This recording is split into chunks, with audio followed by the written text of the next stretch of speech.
저는 사실은 한 10분 정도 휴식 시간이 있는 줄 알고 마음에 이렇게 시험을 하고 있었는데 갑자기 물려 나와가지고 일단 지금 방금 전에 소개받은 디자인 연구자 박예천이라고 합니다. 저 같은 경우에는 개인적인 로망도 있고 뭐 이렇게 저렇게 하다 보니까 디자인 연구를 하고 있다라고 제 스스로 생각을 하는데 최근에 아파트 관련된 이런저런 저술 활동을 하게 되고 그러다 보니까 이런 자리를 빌려다니게 됐습니다. 사실 이제 앞에 강의하신 두 분의 강의를 잘 들었는데 어떻게 보면은 제 강의는 앞에서 강의하신 두 팀의 강의 내용과는 굉장히 다르게 딱딱하고 우울하고 네.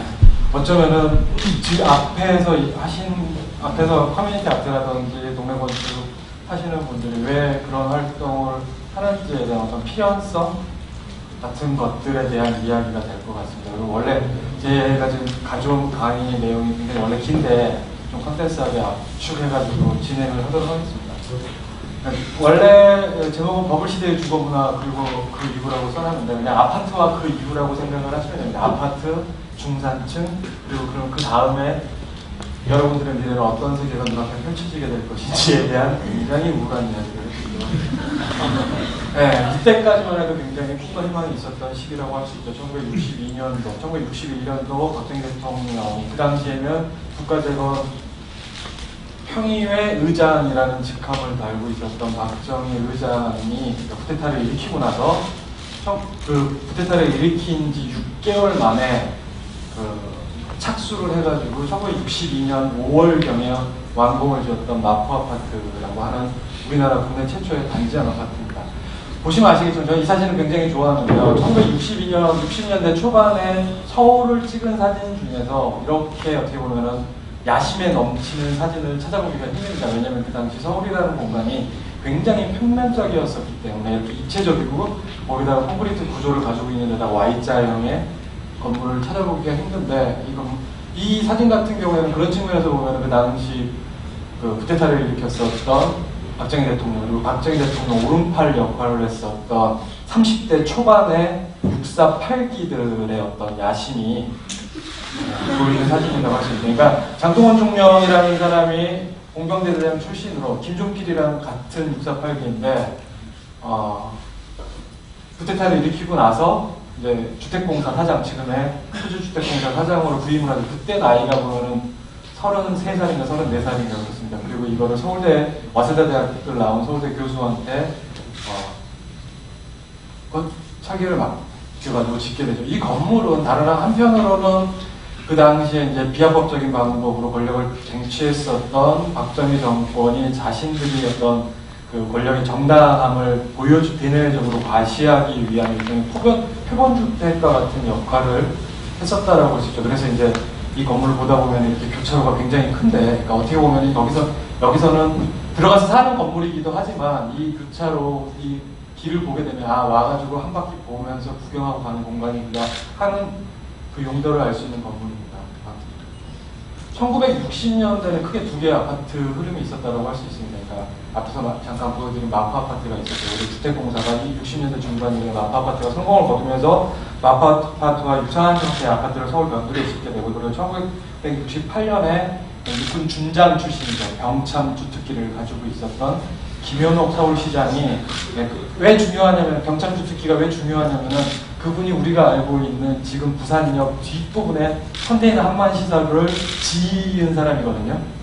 주도한 사람이 부산시장으로 그거를 성공적으로 완성을 지어가지고 그 실력을 인정받아가지고 박정희 대통령이 60년대 중후반에 서울시장으로 불러올리죠. 그리고 그 서울시장으로 불러올리면서 여러 가지 도시계획을 하게 되는데, 그게 바로 우리가 지금 경험하고 있는 서울의 근본 골격을 만든 굉장히 중요한 역할을 하신 분이라고 할 수 있습니다. 근데 이 김현옥 시장을 모셔가지고 1968년도부터 시민 아파트라는 것을 짓게 되죠. 소위 이제 서대문 근처라든지 서울 사대문 바깥에 있었던 도시민들이 거주하고 있었던 환자촌들을 헐고 시민 아파트라는 이름으로 굉장히 많은 아파트를 짓게 되는데, 1970년대에 결국에는 홍대 뒤쪽에 있는 와우산 중턱에 걸려 있었던 와우 아파트가 붕괴되면서 서울시장직을 그만두게 되고, 이후에 내무장관을 했다가 중간 또 그만두고 고향으로 내려가가지고 마산 무슨 고등학교에 교장을 하면서 이제 화면을 보내시는데 여기 지금 여러분들 잘 안 보이시는데 이거 같은 경우가 1968년도에 시작을 했었던 여의도 개발을 청사진에 담은 문화 영화인데 지금 잘 보이시는지 모르겠는데 너무 적게 해가지고 1970년대로 넘어가면 이렇게 크게 두 가지 흐름이 있었던 아파트는 그러니까 70년대 초반에 70년, 72년, 73년을 거치면서 소위 이제 김현옥 시장이 계획을 세우고 이후에 제 이름이 갑자기 생각이 안 나는데 양모 시장이 그 시장직을 맡으면서 한강종합개발계획이라는 걸 추진합니다. 이 한강종합개발계획이라는 건 지금의 용산 이촌동 그리고 여의도 구반포 지역이 원래 택지로서 부적합한 땅이었는데 거기를 매립을 하고 한강변에 홍수가 많이 났었기 때문에 백사장을 이렇게 끄집어내면서 그 지역 일대를 새로운 땅으로 건설을 하게 되죠. 이걸 했었던 이유는 이제 서울이 계속 지속적으로 팽창을 하기 때문에 한강변이 그 지속적인 팽창에 있어서 어떤 장벽으로 역할을 했었기 때문에 한강변을 개발을 하고 그렇게 해가지고 새로 생긴 택지를 건설사한테 분양을 함으로써 거기서 생긴 남은 돈으로 서울의 강남을 개발하려는 계획을 수립하게 되죠. 근데 이 개발 계획을 옆에서 전해드린 정주영 회장이 이명박 현 대통령과 함께 우리도 저렇게 저거와 유사한 방식으로 개발해야 되겠다라고 생각해가지고 개발을 한 게 압구정동이고 그게 2000년대 중반에 와가지고 전국에 있는 강변에 개발을 했었던 게 사실 이거 동일한 모델입니다. 주변에 있는 땅을 개발을 하고 모래를 퍼내가지고 그걸 모래를 팔아가지고 자금을 마련하고 이런 모델이 사실은 김현옥 시장이 1960년대 후반에 만들었었던 모델이라고 할 수 있죠. 근데 이때 등장하는 아파트들은 이게 구반포 아파트고요. 여기 보시면 한강백사장이 아직도 남아있죠. 여기는 여의도 시범 아파트고 이건 용산 이촌동에 있는 지금 용산 이촌 자리가 들어가 있는 용산 웨인 아파트고 이거는 한강맨션인데 저는 이거를 맨션의 트라이앵글이라고 부르는데 와우 아파트가 붕괴되면서 장동건 중령이 이전에 이제 국회의원 하다가 648기들 내부에 권력 투쟁에서 패배해가지고 다시 이제 주택공사 사장으로 다시 돌아오거든요. 그 주택공사 사장으로 돌아오는 과정에서 또 이제 1968년에 굉장히 서울시의 중요한 기념비를 하나 세우는데 그게 바로 세종로에 있는 이순신 장군 동상입니다. 애국 서멸 동상 건설 건립위원회 위원장을 맡아가지고 그걸 추진하게 되죠. 아무튼 이 세 개 아파트가 들어오게 되는데 이게 주택공사에서 지은 아파트고 이거는 서울시에서 지은 아파트인데 이 아파트들은 60년대 아파트들하고 굉장히 많이 틀립니다. 기본적으로 고급 아파트이고 마포 아파트 같은 경우에는 7평에서 15평이었다고 한다면 이 아파트들은 25평부터 55평인데 그래서 어떻게 보면 그 당시로서는 굉장히 고급스러운 아파트였다고 할 수 있죠. 근데 이 다음에 등장하는 이제 아파트가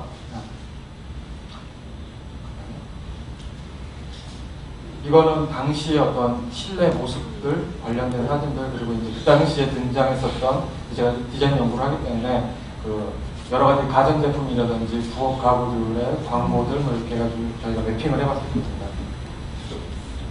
그 다음에 이제 1970년대 후반부터 우리가 알고 있는 강남 모델이 개발이 되죠. 이 강남 모델은 이전에 맨션의 트라이앵글이라든지 60년대 마포 아파트하고는 전혀 다른 형태, 굉장히 대규모의 형태를 띠게 됩니다. 이거는 1974년도에 만들어진 강남 지역의 아파트 지구 개발 계획 기본 모습입니다. 여기가 압구정동이고, 여기가 반포고, 여기가 잠원이고, 여기가 강남이고, 여기가 삼성동이고, 여기가 도곡대치고 이런 모습이라고 할 수 있죠. 이 강남을 슈퍼블록으로 개발하면서 어느 지역에 아파트를 지을 것인가라는 계획을 세우게 되고 이런 잠실의 아파트 그리고 이제 여기 압구정동의 현대 아파트 이런 아파트들을 우리가 알고 있는 강남의 아파트들을 건설하게 되는데 여기서 흥미로운 거는 이제 이 아파트를 건설하면서 원래 주택공사가 분양받은 땅에 원래 그 주택공사의 그 아이디어는 한강의 맨션이 너무 성공을 거뒀기 때문에 한강 맨션을 기본으로 해가지고 30평대 이상의 아파트를 짓자라고 했었다고 합니다. 근데 거기에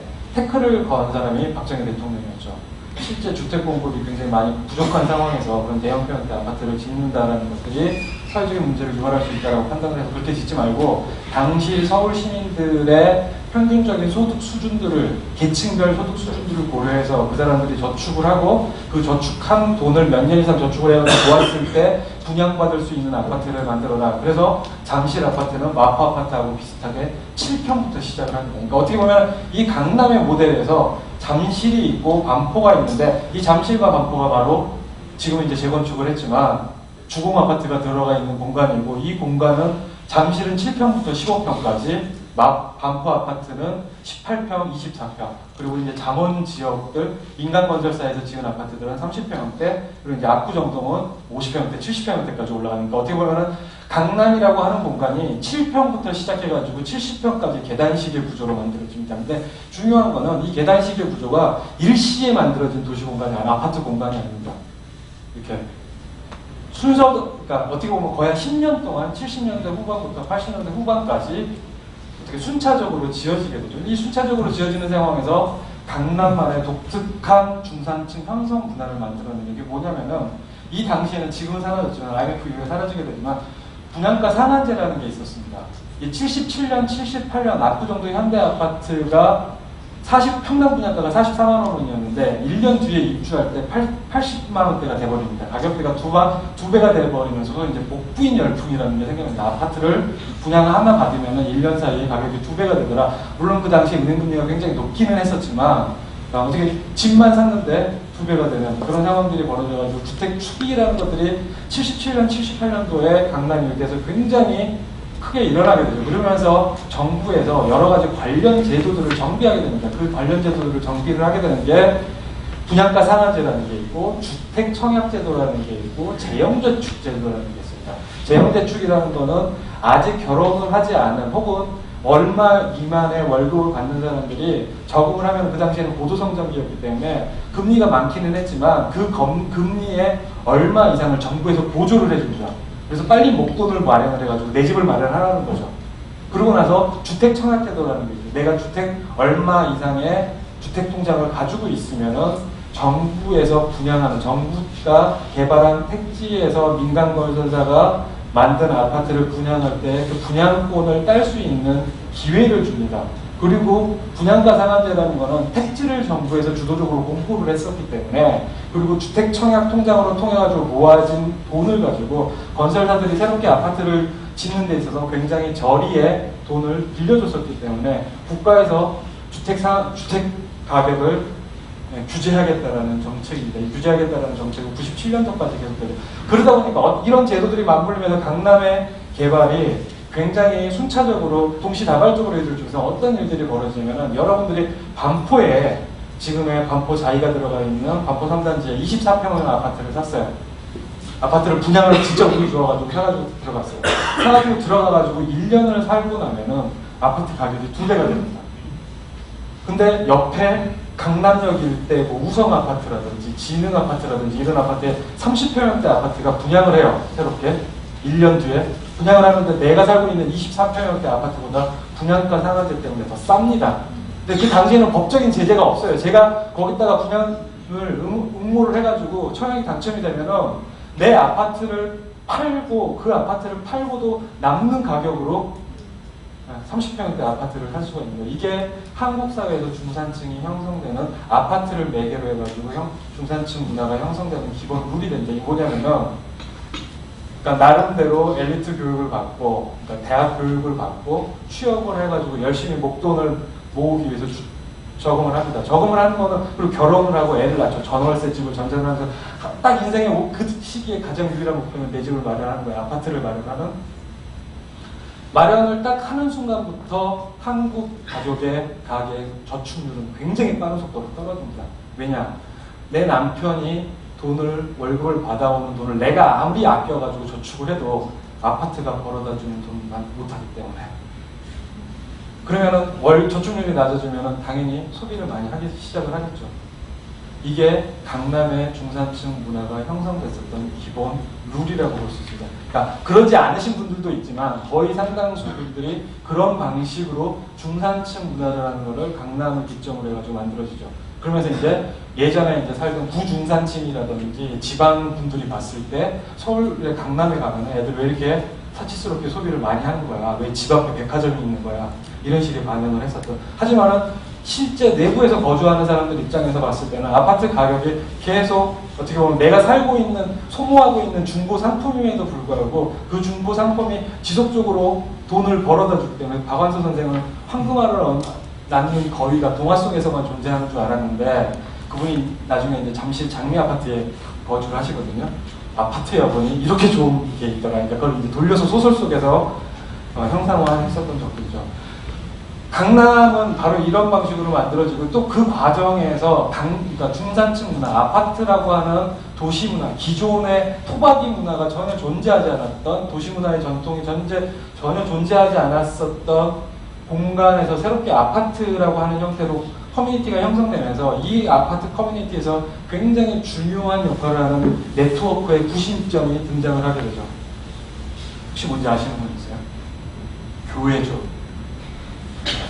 이 당시에 1970년대 후반부터 80년대 중반까지 이 지역에 거주하셨던 분들의 상당수가 어떤 계층, 좀 도식화하자면 어떤 계층적인 특성을 가지고 있냐면은 1930년대 후반이나 1940년대생 지방의 명문고등학교 출생, 거기다가 기천에서 용난 케이스, 서울에 와서 대학교에 다니다가 대학교 졸업한 다음에 자기가 다니던 대학교 주변, 신촌이라든지 신림동, 흑석동, 상도동, 서울대 출신이면은 뭐 연대 출신이면 신촌이라든지 마포, 아니면 고대 출신이라면은 미아리 바깥에서 거주하다가 이 70년대 후반부터 내 집 마련의 시점이 열리기 시작하면서 이거 강남 아파트로 집단적으로 거주를 하게 되죠. 그러다 보니까 이 사람들 같은 경우는 기본적으로 서울이라는 공간 자체 토박이 문화에 대해서 잘 몰라요.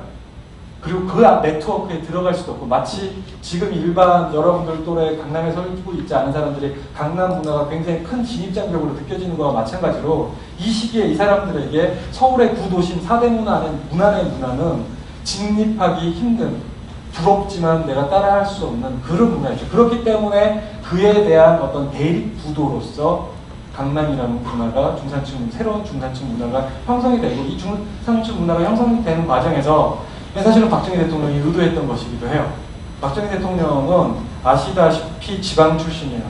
그리고 뿌리가 없어요. 그러니까 형이 또 빨갱이에요. 박정희 대통령 옹호하려는 게 아니라 박정희 대통령은 서울에서 선거를 하면서 한 번도 이겨본 적이 없어요.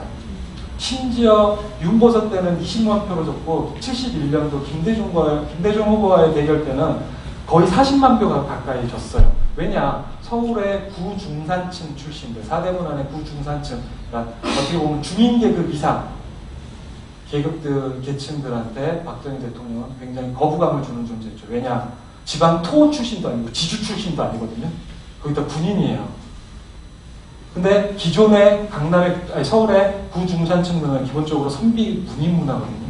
그러다 보니까 그런 거부감을 줬었는데, 박정희 대통령 입장에서 봤을 때 이 공간을 경제성장과 더불어서 새롭게 등장한 어떻게 보면 경제성장의 견인차 역할, 실무자 역할을 하면서 새롭게 등장했었던, 그리고 어떻게 보면 박정희 대통령과 유사한 계급적인 원적 뿌리를 가지고 있는 사람들이 어떻게 보면 개천에서 용나가지고 집단적으로 거주할 수 있는 공간. 그래서 장기적으로 놓고 보면 군사 조건의 우호적인 형태로 변모할 수밖에 없는 집단을 양성하는 데 있어서 이 공간을 굉장히 또 주목을 하게 되죠. 그렇기 때문에 이후에 어떻게 보면 도시 개발을 하는 데 있어서, 이후에 도시 개발을 지속적으로 인프라를 구축하는 데 있어서 굉장히 기존의 다른 지역들에 비해서 강남에 집중되는 경향을 또 보여주기도 하죠. 근데 강남 문화가 워낙 또 성공적이었기 때문에 70년대부터 80년대 중반까지 강남이 있었다라고 한다면 80년대 중반부터 강남의 복사판들을 만들어내기 시작을 하죠. 과천, 노원, 그리고 여긴 빠졌지만은 여기 목동, 흰시가지. 강남이 너무 성공을 거뒀기 때문에 강남과 거의 유사한 형태. 그리고 경제는 계속 지속적으로 성장을 하기 때문에 중산층 워너비인 사람들, 중산층이 되고자 하는 사람들, 젊은 가족들이 계속적으로 등장했었기 때문에 그 사람들을 수용할 수 있는 공간으로서 이런 아파트 단지들이 만들어지게 되죠. 이거는 이제 강남의 내부의 아파트 주거 공간이 어떻게 변하는지 10년 정도의 과도기를 거치게 되는데, 여기는 보면 이제 반포 24평형 아파트인데 뭐 피아노도 있고 키높이에 벽장도 있고, 그러다가 중간에 뭐 그린 인테리어도 유행을 하고 홈쿠션도 유행을 하다가 점점 어떻게 보면 아파트라는 공간의 시각적인 엔트로피를 줄일 수 있는 방식으로 변모를 하고 굉장히 모던한 형태로. 저 같은 경우 학생들한테 강의할 때 한국의 디자인이 모던해진 거에는 디자이너들이 뛰어났다기보다는 아파트의 힘이 굉장히 컸다. 아파트의 공간적인 압력, 그리고 그 공간적인 압력을 이겨내기 위해서 기존에 자신들이 습득했었던 장식적인 문법들을 강남 아줌마들이 다 버립니다. 버리고 이런 식의 인테리어들. 이게 지금 25년 전의 인테리어인데 지금하고 별로 변한 게 없죠. 왜냐 이때 그 문법이 완성되었었기 때문에. 네. 물론 지금도 뭐 홈패션이라든지 그린 인테리어라든지 이런 걸 하시는 분도 있지만, 그리고 이제 90년대로 넘어오면은 이제 우리가 알고 있는 수도권 5개 신도시가 등장을 합니다. 노태우 정권 시기 주택 200만 호 건설과 더불어서 이 시기 같은 경우도 강남 모델을 기본적으로 복제한다고 그러는데 그 규모가 신시가지가 아니라 신도시에다가 그리고 자동차 기반의 도시에 대한 아이디어들, 그리고 이제 베드타운의 어떤 물질적인 형식들 같은 걸 고민하죠. 근데 근본적으로 이 안에 들어가는 평면은 강남 아파트에서 크게 변화하지 않습니다. 여기 지금 보여드리는 게 강남에서 새로 90년대 건축된 20평형대, 30평형대, 40평형대 평면입니다. 똑같아요. 그러니까 여러분들 마음속에 아파트 하면은 보통 마음속에 생각하는 멘탈 이미지가 있습니다. 25평이면 어떻게 돼 있을 것이다. 32평이면 어떻게 될 것이다. 이게 사실은 따지고 보면은 분양가 상한제 시대의 유산 같은 거예요. 왜냐하면 분양가 상한제 시기에는, 그러니까 80년대 전두환 정권 시기에는 136만 원 미만 정부기 무조건 다. 그리고 이제 노태우 정권에 왔을 때 수도권 5개 신도시라면서 또 분양가 상한제를 하게 되는데, 이 분양가 상한제를 하다 보니까 건설사들 입장에서는 신모델을 개발해야 될 필요가 없습니다. 무조건 분양만 하면 팔리니까 저가의 포드주의적인 모델로 대량 복제 해내는 것들이 기본 목표였기 때문에, 워낙 주택 보급률이 낮았고, 그러다 보니까 기본적으로 평면이 다 똑같죠. 도시의 형태는 좀 더 자동차 기반의 형태, 그리고 이제 그 택지, 그 땅별로 그 기능을 분화한다든지 이전보다는 훨씬 더 현대화된 형태로 도시의 모습을 갖추게 되지만, 실제 안에 들어가서 평면을 보면은 똑같은 형태, 아파트의 내부는 똑같은 형태를 가지게 되죠. 이제 학생들한테 보통 강의할 때 그런 이야기를 해요. 90년도 또한 92년도, 93년도까지 이 분당, 평촌, 부천 중동, 일산 이런 지역들 5개 수도권 신도시가 이제 분양을 하게 되는데, 이 분양가가 얼마였을까? 지금으로부터 이제 거의 20년 전 이야기죠. 얼마였을 거예요? 180만 원에서 200만 원이었어요. 88년도에 우리나라가 1인당 개인소득이 5,000불이 찍습니다. 그리고 95년도 제가 대학원을 졸업하던 시점에 10,000불을 찍죠. 저는 그 시기에 대학을 다닌 게 제 인생에서 가장 큰 축복이라고 생각을 하는데, 그러니까 7년 사이에 1인당 개인소득이 2배가 되면은 대학 다니는 사람들 중에 아무도 취업 걱정을 하지 않습니다. 왜냐면은 대학을 졸업하면은 기업들이 줄 서 있기 때문에. 학생들한테 얘기할 때 옛날에는 산학장 학생이라는 게 있어가지고, 우리나라로 치면 요즘으로 치면 한양대, 공대 정도 되면은 대학원에 가면은 학비를 대신 내주고 삼성이라든지 LG에서 100만 원 정도 월급을 주고 졸업을 하면 바로 입사를 하는데, 2년간의 대학원 기간을 취직 기간으로 호봉을 계산해주던 그런 시대였어요. 92년도, 소위 이제 고도 성장이라는 거의 위력이죠. 10% 이상 성장한다는 게 무엇을 의미하는지를 상징적으로 보여주는 사건이라고 할 수 있는데, 바로 그 마지막에 어떤 우리나라의 고도 성장기의 불꽃이라고 할 수 있죠. 이 시기에 이런 거대한 아파트들이 필요했었던 가장 큰 이유는 87년도 민주화 항쟁이라는 게 이루어지고, 노태우 정권이 30%를 간 넘은 지지율로 대통령에 당선이 됩니다. 소위 이제 사자 필승론이라고 해서 김종필, 김대중, 김영삼, 노태우 4명의 행보가 벼르다 보니까 도토리 키재기를 한 거죠. 그러다 보니까 정권이 굉장히 취약해요. 그리고 87년도에 이미 직선제 개헌이라는 것들을 할 수밖에 없었던 경험이라는 게 있어요. 그러다 보니까 아까 전에 말씀드렸던 박정희 대통령과 거의 유사한 맥락에서 87년도 민주화 항쟁을 주도하고, 그리고 87년도, 88년도 노동자 대투쟁이라는 게 벌어지죠. 그래서 이런 어떤 민심의 흐름들 같은 것들을 정권에 좀 더 친화적으로 끌어당기기 위해서 싼 가격으로, 일단 우리나라 사람들 같은 경우에는 아까 전에 말씀드렸던 중산층 모델이라는 게 존재하기 때문에 집을 주면은 일단 굉장히 빠른 속도로 보수화 됩니다. 정치적으로. 정치적으로 보수적인 입장을 취함으로써 얻을 수 있는 게, 결국에는 자산상의 이득을 거두기 위해서는 정치적으로 보수적일 수밖에 없어요. 그러다 보니까 실제 이 수도권 신도시를 그런 맥락에서 공급을 하게 되죠. 물론 그 당시에 지금과 유사하게 전월세난이라든지 주택 가격 상승이라든지 이렇게 굉장히 큰 사회적인 문제가 되기도 했습니다. 왜냐하면 86, 87, 88년도에 우리나라가 당분 이래 최대 호황을 맞이해요. 마치 얼마 전에 북경올림픽 이전에 중국을 상상을 하시면 돼요. 중국보다 심지어 더 많이 성장을 했어요. 14%, 13% 이렇게 성장을 했어요. 전 세계에 그 정도 성장률을 찍었었던 나라는 몇 개 국가가 되지 않습니다. 전 다행히도 그때 고등학교를 다녔어요. 그래서 워크맨 같은 것들을 사용을 할 수가 있었던 거죠. 전축 같은 거, 태강 에어로이카 전축 같은 거, 이제 30만 원 헥타리를 아버지한테 사줄 수 있다고 했었던 시대적인 맥락이 만들어지는 거죠. 저희 앞세대는 그런 기회가 없었거든요. 아무튼 이게 그 당시에 강남 아파트 가격의 변화 추이고, 이게 이제 90년대, 지금 연대표가 빠졌는데, 이게 대충 여기 90년대를 보시면 됩니다. 이게 코스피 지수입니다. 그리고 이게 2인당 개인소득의 변천 추이죠. 보시면 우리나라의 코스피 지수는 계속 여기서 놀고 있구나, 2천을 못 넘어가는구나, 이런 걸 알 수가 있는데, 실제로 수도권 신도시에 이렇게 아파트를 거의 한 50만 원 가깝게, 주택을 50만 원 가깝게 짓다 보니까 강남의 집값은 오르지를 않습니다. 90년대 내내. 굉장히 안정세였죠. 근데 이 97년부터 굉장히 큰 변화가 오기 시작을 합니다. 바로 IMF죠. 그리고 IMF와 더불어서 그 토건 건설업이 망하기 일보 직전까지 가장 실제로 많이 망했고, 그러다 보니까 이제 정부에서 건축산업에서 좀 살려달라고 그러면서 이제 기존에 아까 전에 말씀드렸던 77년도, 78년도에 만들어졌었던 아파트 공급의 규제 제도를 하나씩 단계적으로 풀기 시작을 합니다. 가장 중요한 것은 주택 분양가 상한제도죠. 그리고 분양가 상한제를 풀자마자 등장하는 게 바로 용인 수지의 LG빌리지라는 아파트입니다. 그리고 그 1년 뒤에 등장을 하는 게 타워팰리스죠.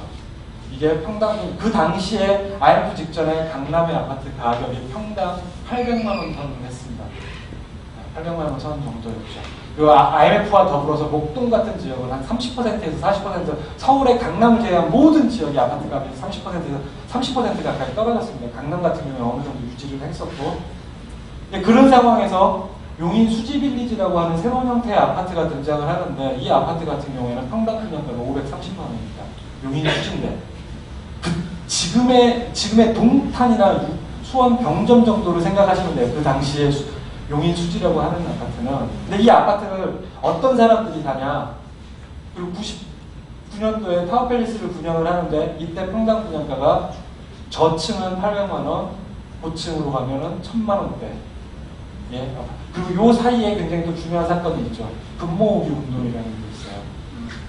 이게 사실은 어떻게 보면 한국의 중산층이 세 개의 계층으로 분화되는 어떤 아수라지 않는 상징적으로 보여주는 하나의 사건이라고 할 수 있어요. 그러니까 IMF가 터졌는데 이 상황이 무엇을 의미하는지 모르는 상당수의 중산층들은 금을 들고 은행 앞에 서죠. 그래가지고 5개월 동안 돈을 모읍니다. 그렇게 해서 모은 돈이 3조예요. 그래서 그 금을 가지고 외환위기를 극복하는 데 있어서 굉장히 큰 도움이 됐었다라고 전설처럼 내려오는 굉장히 아름다운 이야기죠. 근데 여러분들 부모님들 중에 어떤 분들 그렇게 하셨을까요? 그 돈이 지금 여러분들 부모님들한테 혹시 물어보세요. 그 당시에 굉장히 싼 가격으로 금을 팔았던 그 돈을 여러분들 부모님들 어떻게 가지고 계시는가? 다 어딘가 다 쓰고 사라졌을 거예요. 현찰로 바꾸면서. 타워팰리스 2동으로 모은 돈이 1조입니다. VIP 비공개 모델, VVIP 비공개 분양으로 이미 1조라는 돈을 모아버렸어요. 그 1조라는 돈이 8년 뒤에 4조가 되죠. 4조에서 5조가 되죠. 1000만 원, 평당 분양가가 4천만 원이 넘어가 버리고, 평당 가격이 4천만 원이 넘어가게 되죠. 이게 어떻게 보면은 강남 내부에서, 강남 중산층 내부에서 중상류층이라고 불리우던 사람들이 이동하는 궤적입니다. 아주 교과서적으로. 그리고 이제 평범한 사람들은 용인으로 가죠. 500만 원짜리 아파트가 2004년, 2005년을 건너뛰면서 한 1,500만 원 정도 하게 됩니다. 3배가 건너뛰게 되는 거죠. 3배 정도. 어떻게 보면은 양극화라고 하는 현상이 IMF의 부동산을 통해서 어떻게 이루어지는지를 상징적으로 보여주는 사건입니다. 그리고 이 분양가 상한제가 폐지되면서 여기서 가장 중요한 사건 중에 하나는 예전에는 아파트 하면은 삼각형대라고 그랬습니다. 정부가 있고 건설사가 있고 중산층 워너비가 있어요. 이 세 개가 서로 이제 거래하면서 아파트에 새로운 공간을 만들어내고 중산층 문화라는 걸 형성을 하죠. 근데 정부가 규제 제도를 포기하면서 이 정부의 자리에 무엇이 들어서느냐, 새로운 주체로 무엇이 들어서느냐, 은행이 들어섭니다. 왜냐하면은 굉장히 여러 가지 이유가 있는데, 첫 번째는 은행권이 97년 이전까지만 하더라도 주요한 돈을 빌려주는 데는 기업이었습니다. 대기업. 그래가지고 우리나라의 기업의 어떤 대출 비율이 700%, 400%, 800% 막 이랬었죠. IMF 이후에 빚 청산을 다 하게 돼요. IMF에서 수준 200%로 맞춰라. 그러니까 자산의 대출 규모가 자산의 200% 이상 되지 않게끔 해서 우리가 알고 있는 구조조정이라는 걸 하죠. 자, 200%로 다 맞췄어요. 그럼 그 돈을 은행한테 다 돌려준 거예요. 근데 은행은 그 돈을 돌려받았죠. 이 돈을 어디다 써야 될 거 아니에요. 어디다 쓸까요? 건설사들이 주도하는 대규모 단지에 투자를 하게 되죠. 그래서 이걸로 가장 크게 이득을 보는 공간이 이제 바로 요공간입니다. 이거 어딘지 아세요? 네, 반포자이죠. 반포자이, 반포레미안, 소위 우리가 알고 있었던, 앞에서 말씀드렸던 강남의 주요한 진입 통로였었던 지역들.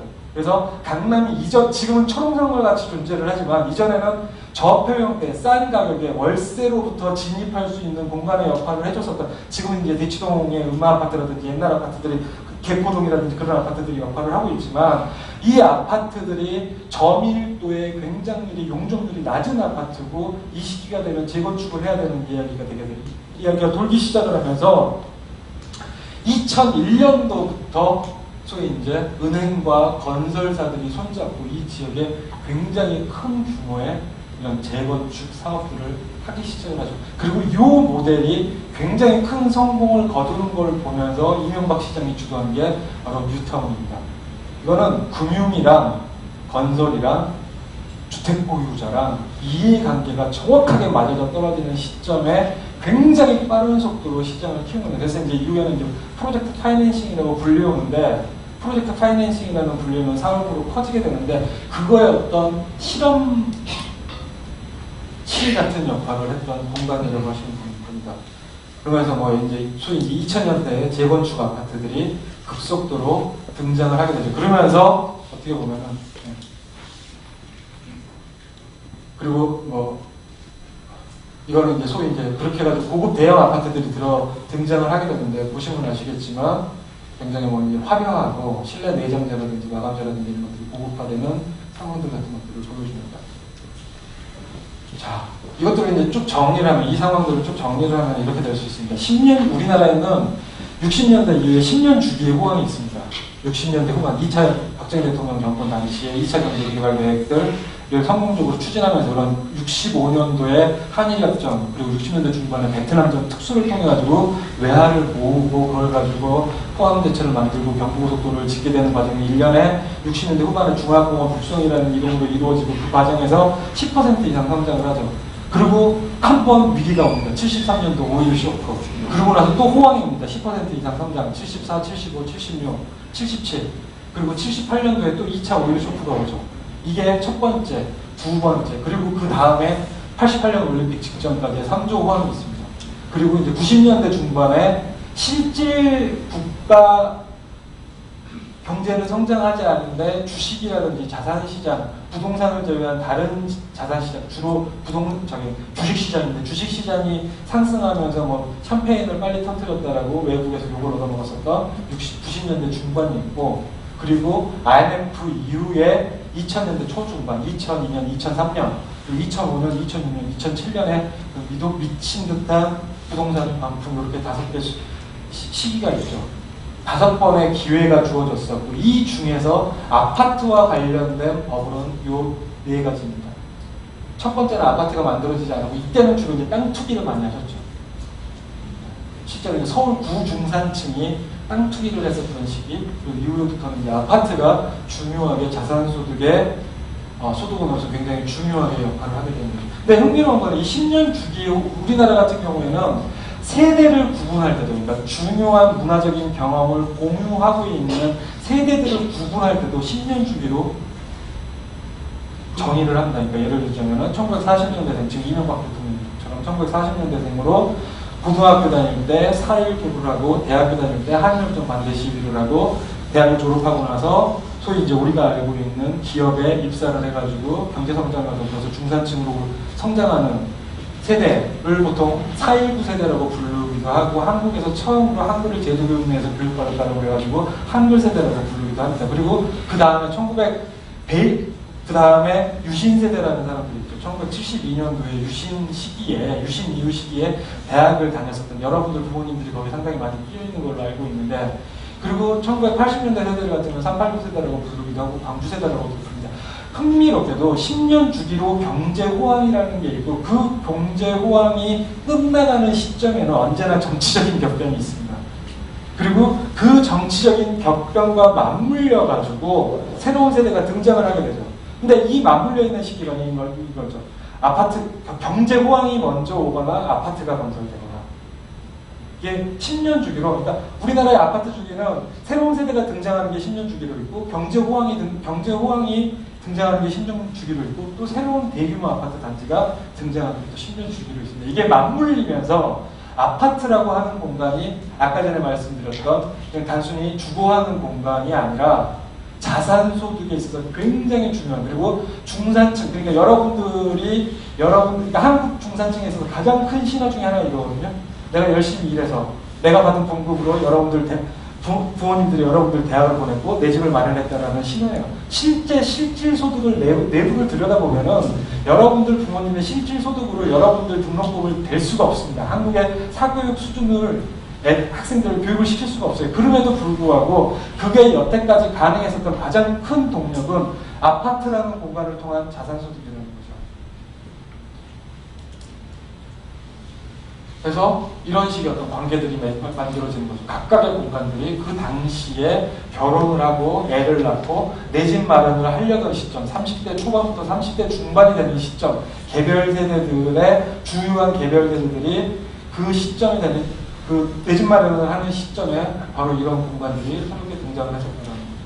그러다 보니까 이렇게 들여다보면 어떤 생각을 하게 되냐면은 고도 성장기, 그러니까 어떻게 보면 10년 단위, 10년 주기로 2, 3년 기간 동안 10% 이상의 고도 성장을 했었던 시점에 아파트라는 거는 사실상 중산층 워너비, 그러니까 예비 중산층들 혹은 중산층 위주로 그 당시 고도 성장기를 통해서 축적되었던 경제적 부를 분배하는 시스템 같이 되어 있어요.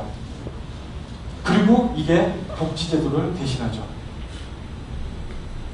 그러니까 우리나라가 경제 수준이라든지 국가 경제 규모에 비해서 복지제도가 굉장히 취약한 반면에 사실은 그 복지제도를 대신했던 거예요. 그러니까 여러분들 부모님이 여러분들을 교육시키고 혹은 대학 입학고사를 보기 위해서 사교육을 시키고 할 수 있었던 비용이 원래대로 하면은 아파트라는 걸 통해 가지고 물질적인 부가 분배되지 않고 그걸 국가에서 규제를 했었다라고 한다면은 그만큼 경제 성장을 통해 가지고 획득된 물질적인 부는 예를 들어 유럽 같은 경우에는 국가의 규제 하에서 교육이라든지 복지의 재원으로 쓰였을 돈이 아파트를 통해서 중산층에 집중적으로 분배가 된 거죠. 그리고 그걸 통해서 사실은 우리나라의 중산층 문화는 굉장히 거품이 많이 끼어있는 형태로 발전을 하게 됩니다. 제가 최근에 본 그 조사 중에서 굉장히 놀랐었던 분 중에 하나가 홍익대 경제학과 교수인 홍종학 선생님이라고 계시는데 그분이 지금 민주당 국회의원이죠. 비례대표로 가지고 최근에 작년도인가 재작년도인가 국세청 자료 1240만 명의 국세청 자료를 다 수집을 해가지고 그러니까 소득 국세청에 걸려든 아마 요즘에는 거의 다 들어가죠. 봉급쟁이, 그러니까 셀러리맨들 같은 경우에 다 걸려 들어갈 수밖에 없는데 근로소득과 종합소득을 포함한 총 소득의 10분의 1을 나눠봤어요. 그러니까 예를 들면 우리나라에서 근로소득, 종합소득 포함해가지고 상위 10%가 연봉이 얼마일까요? 얼마 정도 되면 상위 10%가 될 것 같아요? 6,800만 원이에요. 근데 6,800만 원이 커트라인이 아니라 평균이에요. 굉장히 낮죠. 그래서 여러분들 삼촌이나 누나들이 맞벌이를 할 수밖에 없어요. 왜냐, 현재의 소비 수준을 유지하기 위해서는 상위 1%가 3억 2천이에요. 그러니까 물론 우리나라는 자산소득에 대한 세금을 거의 안 걷어요. 뭐 예를 들면 여러분들 부모님들 주식 투자를 한다 그럴 때 세금을 안 걷어. 그런 거는 이제 세수로 안 잡히니까 그 소득에는 포함이 안 되는데, 여러분들 부모님들이 말 그대로 근로를 해서 일을 해가지고 버는 돈은 거기에 다 잡히거든요. 이제 연배가 되신 분들, 소득세 신고를 해보신 분들은 다 알아요. 요즘엔 거의 전산화되어 있어서 거의 100% 잡힙니다. 근데 평균이 6,800만 원밖에 안 돼요. 근데 미국을 봐도 똑같아요. 실제로 그 통계치를 보고 미국 거를 봤더니 미국도 맞벌이를 하지 않으면 중산층의 생활을 할 수 없는 상황에 놓여 있어요. 왜냐하면 그 이전까지 사실은 이 부동산 버블을 통해 가지고 자산소득을 했고, 그거를 통해 가지고 지속적으로 소득 생활을 영위했었기 때문에. 자, 그러면은 2000년대 외환 이후에, 2000년대 초중반 이후에 이제 분양가 자율화 시대의 아파트가 등장을 하게 되고, 소위 이제 포스트 강남, 저는 이제 그걸 포스트 강남의 아파트라고 이야기를 하는데, 왜냐하면 분양가 상한제 시대의 아파트들과 다른 형태의 아파트들이 등장하는데, 이런 아파트들이 등장을 하죠. 이게 평당 분양가 530만 원짜리 98년도 분양을 했었던 용인수지 LG 빌딩인데 50평형대예요. 40평형대 아파트, 기존의 30평대, 40평대를 뻥 튀겨놓고 여기다가 방 하나를 더 붙여놨죠. IMF 터지고 나서 건설사 직원들도 준비가 안 돼 있었던 거예요. 실제로 이야기를 들어보면, 이 당시 일을 했었던 친구들 이야기를 들어보면은, 그냥 갑자기 지으려고 그러면 본부장님이. 그래서 하룻밤 사이에 지었는가, 막 이런 식의 이야기가 있어요. 이게 그 유명한 타워팰리스 55평입니다. 아파트에서 하지 말아야 될 모든 건축의 평경 계획에 모든 게 다 들어가 있다고 보시면 돼요. 그래서 농담으로 25평 같은 55평이라고, 실제 들어가면은 복도 때문에 공간이 약간 확장감이 있을지 모르겠지만 실제 공간은 보시면 아시겠지만 안방이 없는 아파트죠. 그리고 심지어 주방 식당이 오각형이에요. 그러니까 딱 이거 보면은, 이런, 저도 이제 건축을 안 해가지고 디자인을 해봐서 알거든요. 이건 딱 전날 퇴근하려고 그러는데 이 상사가 와가지고 내일 아침까지 설계해 와 하면은 이런 설계가 나오죠. 비유하지 않나? 이게 반포 자이의 2008년도에 입주를 한 아파트인데, 55평대 60평대 보시면 이렇게 10년 정도의 과도유기를 거치면서 반포 자이, 반포 레미안, 잠실에 오게 되면은 어느 정도 고급 대형 평형대 아파트로 규범들이 정리가 되게 되죠. 그래서 여러분들 부모님들 중에서 옛날 강남 시절에 만들어졌었던 거를 복제한 아파트에 사신 분들이 이런 아파트에 갔다 오시면은 굉장히 마음이 아파요. 아시죠? 아니, 저런 아파트에 들어가서 살고 싶다. 아파트인데 아파트 같지가 않다는 말씀은, 왜냐면 기존의 아파트하고 굉장히 많이 틀리고, 근데 가격이 3,200만 원에서 3,300만 원. 10년 사이에 물론 이제 강남 지역으로 아파트가 들어온 것도 있지만 가격이 이렇게 변화하게 되고, 이 시기가 되면은 서울의 평당 분양가 아파트가 2천만 원대를 찍게 되죠. 불과 10년에서 15년 사이에 200만 원대 수도권 신도시였던 아파트들이, 물론 수도권 신도시 아파트들은 2000년대 중반에 가면은 판교 열풍만 더 불어가지고 분당 같은 경우에는 2천만 원대로 올라오죠. 내가 사는 아파트가 10년 동안 사니까, 10년이 지나니까 가격이 10배가 됐어요. 그러면 이제 사람들이 다 미치기 시작을 하는 거죠, 아파트에. 저렇게 돈을 쉽게 버는 방법이 있는데 나는 뭐하고 살았을까라는 고민을 하기 시작하면서 2006년도, 2007년도에 불나방처럼 아파트에 뛰어듭니다. 이분들 다 하우스푸어가 되셨죠. 왜냐하면 자기 돈으로 아파트를 살 수가 없었기 때문에. 그 당시, 예를 그 당시에 나온 아파트 중에서 제가 들었던 가장 황당한 게, 동탄, 여러분들 경부고속도로 타고 내려가면은 동탄 신도시가 나오고, 말도 안 되는 공간에 말도 안 되는 주상복합 67채를 기둥처럼 5개가 서 있습니다. 그 평당 분양가 1,500만 원이에요. 한국 부동산 열기의 정점이라고 할 수 있죠. 그러니까 서울 사당동이라든지 이런 지역들, 교통은 편리한데 학군이 안 좋은 지역이 지금 평당 분양가가 2천만 원이거든요. 190만 원에서 2천만 원 정도예요. 2007년도에 동탄 그게 1,500만 원이었어요. 미친 거죠. 대한민국 전체가 미쳤다라고 할 수 있죠. 물론 그 심정은 이해가 가죠. 지금 제가 말씀드린 이런 시대를 여러분들이 살았다라고 생각을 해보세요. 이게 마지막 기회라고 생각을 해요. 그러다 보니까 결국에는 노무현 정권 당시에 어떻게 보면은 그 당시에 이제 이건 전 세계적인 추세이기도 했는데 소위 경제 성장에 굉장히 주도적인 역할을 했었던 1940년대생, 50년대생들이 이 시점이 되면은 자산을 굉장히 많이 축적하게 되고 이건 전 세계적인 현상이에요. 그 자산을 어떻게 돌릴까를 고민하기 시작을 하는데 98년 이후부터 저금리 시대거든요. 그러니까 은행에 넣어놔봤자 예전에는 10%가 금리가 넘었었는데 이제 4%밖에 안 돼요. 그러다 보니까 그 돈을 펀드로 돌린다든지 그때부터 이제 펀드라는 게 등장을 하게 되죠. 펀드에 돈 돌린다든지 부동산 투자를 하기 시작을 하면서 그 돈이 이렇게 흘러 들어와가지고 이렇게 가격 상승세의 곡선을 만들어내게 되죠. 근데 여기서 중요한 거는 이거예요. 자, 70년대 호황, 80년대 호황, 90년대 호황, 그리고 그 호황과 더불어서 아파트 가격의 급격한 상승세라는 게 주어졌죠. 이때 아파트 가격의 상승세는 인플레이션의 결과였어요. 우리나라의 경제 규모가 갑자기 커지고 외화가 굉장히 많이 들어오고 경제 규모가 커지니까 물가가 오르는데 그 물가를 제일 먼저 받아내는 게 부동산이거든요. 근데 그 부동산에 있어서 현금화가 가장 유용하게 잘 되는 상품이 아파트예요. 여러분들 단독주택 여러분들 부모님들 중에 단독주택을 팔아보신 분들 옆에서 보신 분들 아실 거예요. 단독주택을 팔긴 굉장히 힘들어요. 근데 아파트는 그냥 가가지고 내일 아침에 살 수도 있어요. 동네만 정해지면. 그만큼 현금화가 좋은 상품이기 때문에 아파트에 굉장히 그 인플레이션을, 경제적인 인플레이션을 다 받아냈었던 거죠. 근데 이 IMF 이후에 IMF 직후에 7%가 성장을 하고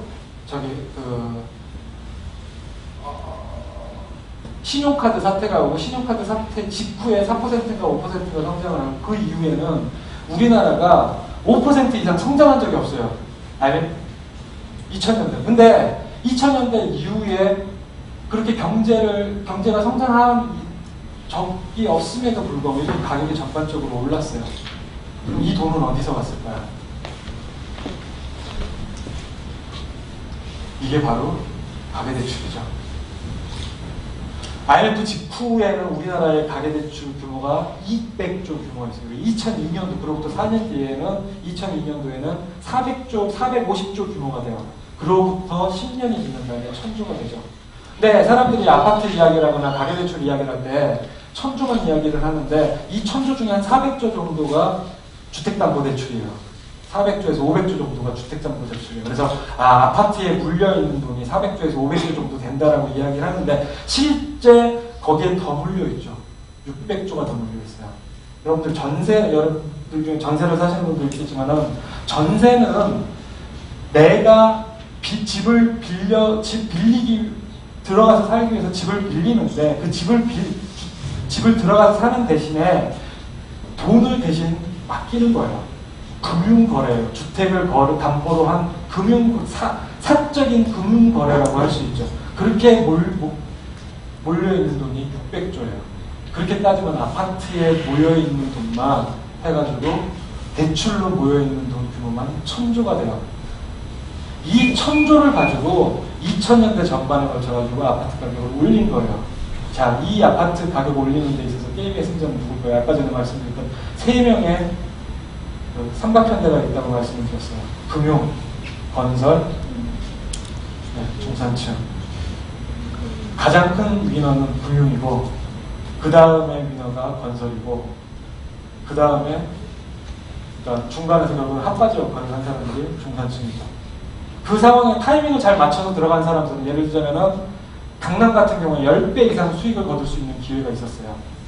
그리고 서울 평균적으로 아파트를 가지고 있는 사람들은 아파트 2배 이상의 소득을 얻었어요. 자산을 통해 가지고 노무현 정권 이후에 2002년도 이후에 주택 가격 폭등을 통해 가지고 그 과정에서 이제 소위 이제 양극화라는 게 만들어지기 시작을 하죠. 근데 실제로 이런 식의 규모가 있음에도 불구하고 그러니까 어떻게 보면은 모두가 마지막이라고 생각을 했었던 거죠. 말은 안 하지만 실제로 이게 뭔지는 모르지만 중산층으로 가기 위한 마지막 기회라는 거 감이 있는가 그러니까는 불나방처럼 뛰어들었고 그러다 보니까 중산층으로 진입하기 위해서 자산소득에 집착을 하다 보니까 여러 가지 금융제도들을 통해 가지고 주택담보대출이라는 걸 받게 됐고, 그 주택담보대출이라고 하는 게 가계대출 1000조, 주택담보 전세 포함해서 주택담보대출이 1000조가 되는 상황이 되죠. 그럼에도 불구하고 예를 들자면은 월소득에서 사교육 지출 규모는 변하지 않아요. 여러분들 부모님들은 거의 대부분 버티고 계신 거라고 생각을 하시면 돼요. 여러분들도 마찬가지고. 그러니까 이게 이 중에 이 이해관계를 가지고 있는 사람들 중에 누군가 한 사람이 허물어지면 일본처럼 돼버리거든요. 다 버티고 있어요. 어떻게 해서든지. 그러니까 하우스푸어이지만 어떻게 해서든지 경매로 안 맡기겠다 버티고 있는 거고, 내가 지금 망하기 일보 직전이지만 내 자식은 사교육 시켜가지고 대학교를 보내야 되겠다 그래가지고 빚내가지고 사교육을 시키고 있고, 다 대출로 버티고 있는 상황이라고 볼 수 있죠.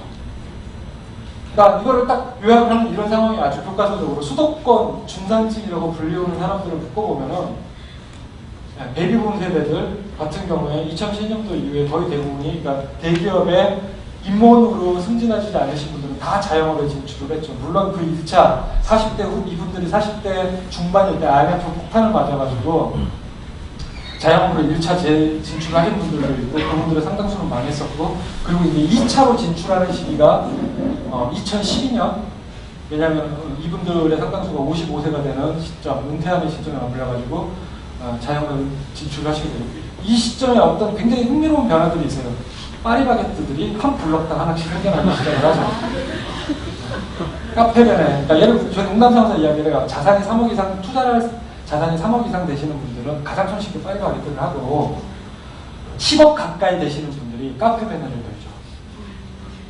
왜냐하면 내가 새롭게 기술을 습득하지 않더라도 손쉽게 할 수 있는, 그리고 그 업태의 특종이 내가 어떤 특정한 기술을 습득하지 않아도 부동산 임대와 같은 성격을 갖거든요. 예를 들면 카페업, 서울에 있어서 카페업은 다 부동산 초단기 임대업이에요. 커피를 4개로 삼아가지고 갈 데 없는 젊은이들이 5,000원을 대고 이 공간을 2시간을 빌리는 거예요. 서울에 있는 모든 공간은 그렇게 다 변해가고 있어요. 상업공간은. 왜 그러냐면 인터넷 때문에 그래요. 실물로 거래하는 공간들은 실물을 거래해서 차익을 거둘 수 없을 정도로 임대료 수준이 높아져 버렸어요. 그러다 보니까 실물 거래를 하는 공간들은 굉장히 빠른 속도로 사라지죠.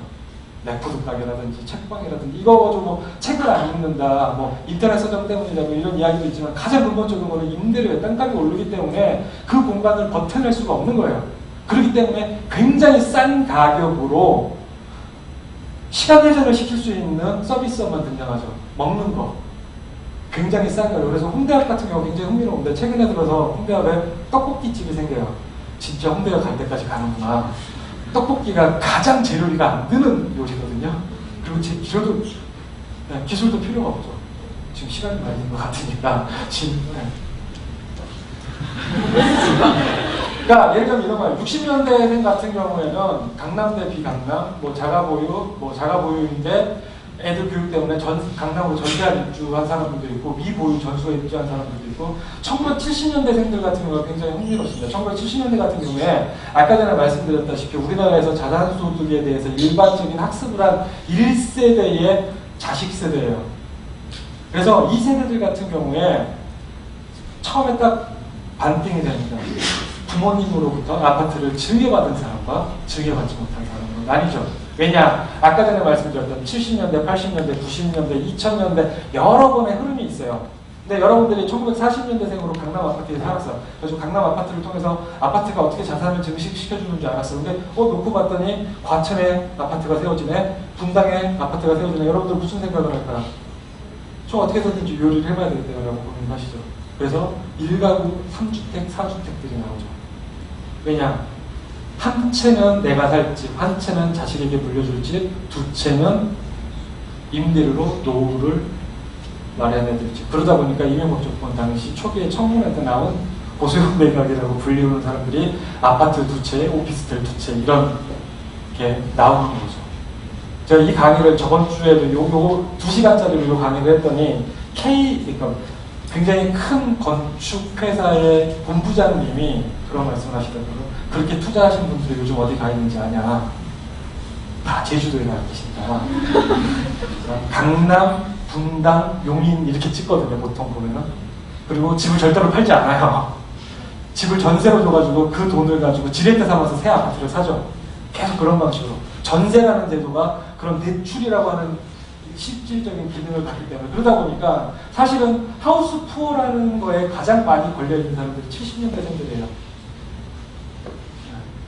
이 중에 상당수는, 그러니까 일정 부분은 40년대 부모로 자산 상속을 받고, 그리고 그 증여 여부에 따라서 계급화가 되죠.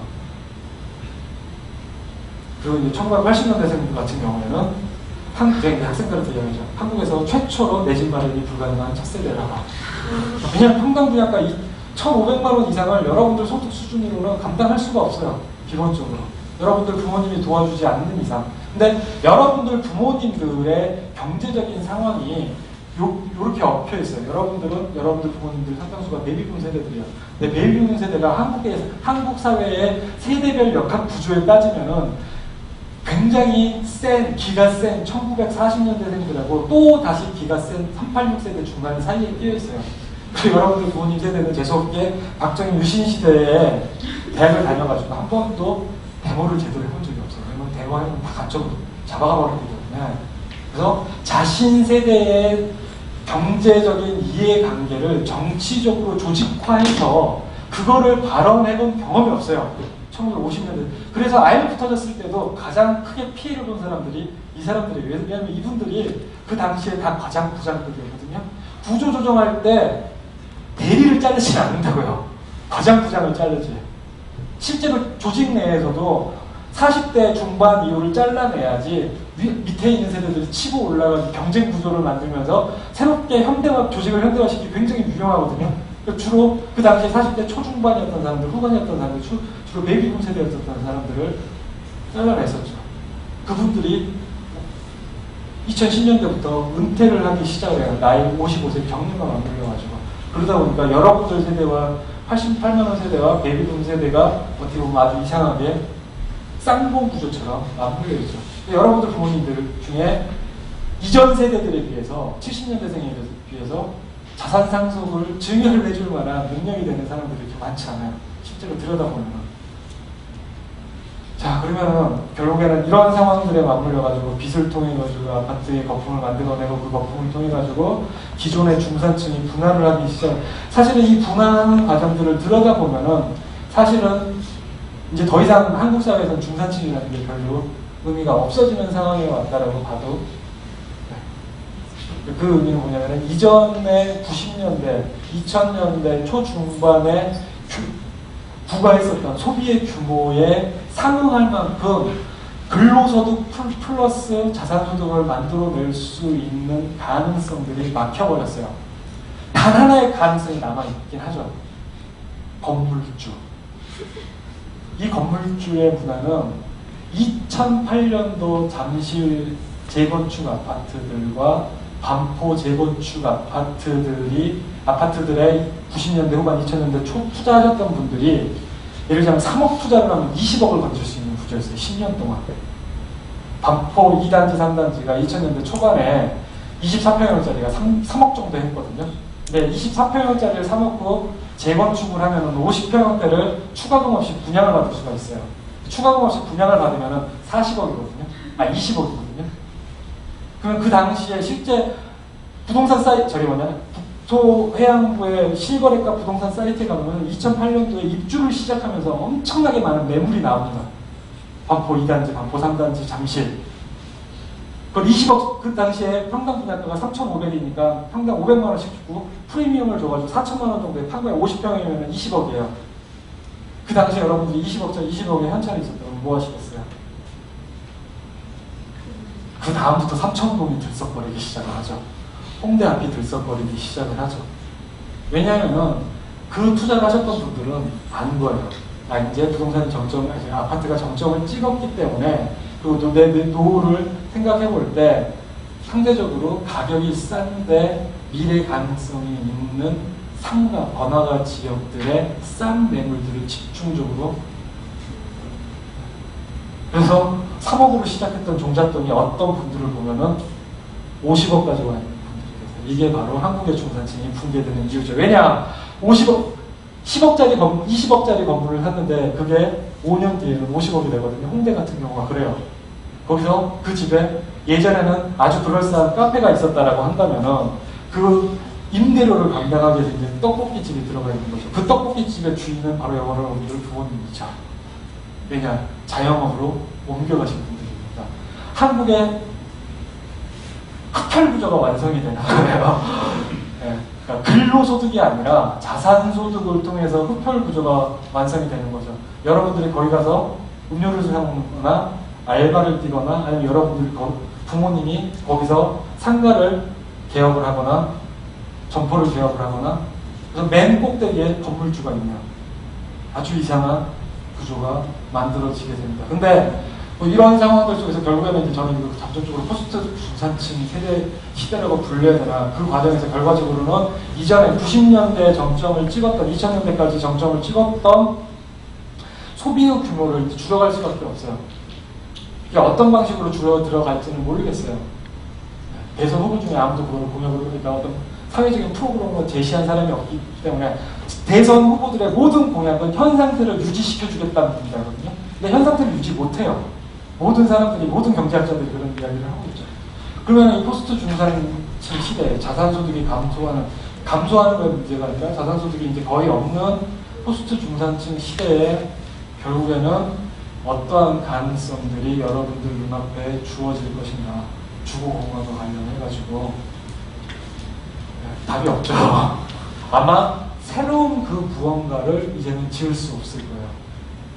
이미 존재하는 그 무언가를 개축하거나 약간씩 수리해서 쓸 수밖에 없어요. 왜냐? 새로 지었을 때 가져올 이득이 예전 같지 않기 때문에 이제 아무도 새로 짓지도 않을 거예요. 게다가 가장 큰 여기에 맞물려 있는 중요한 이슈 중에 하나가 크게 두 가지가 있습니다. 일기 수도권 신도시가 이제 30년 차가 되갑니다. 20년이 넘었어요. 이 콘크리트 유토피아, 제가 아파트 관련해가지고 이제 건설사 강의를 많이 하는데 거기 주택본부장이라든지 이런 분들이 계속 한숨을 쉬시는 게 그래요. 우리는 죽으니까 상관없는데 분당은 어떡하냐, 평촌은 어떡하냐. 우리나라 같은 경우는 80년대 후반부터 2000년대 초반까지 수도권 5개 신도시뿐만 아니라 서울 시내에도 엄청나게 많은 아파트를 지었습니다. 판자촌들 철거하고. 그 아파트들이 이제 30년 차가 되기 시작을 해요. 근데 용적률이 굉장히 높아가지고 재건축을 할 수가 없어요. 이 아파트들이 이후에 어떻게 될 것인가, 아니면 유럽이라든지 미국처럼 슬럼화 될 것인지, 그리고 그런 것들의 재생 프로그램은 어떻게 가능할 것인지라는 문제가 하나가 있고, 이거보다 더 근본적인 문제가 저출산 문제라는 것 같습니다. 그러니까 결국에는 농담삼아 이런 생각을 해요. 그냥 뭐 차기 정권이 들어서가지고 어떤 식으로든지 버티겠지.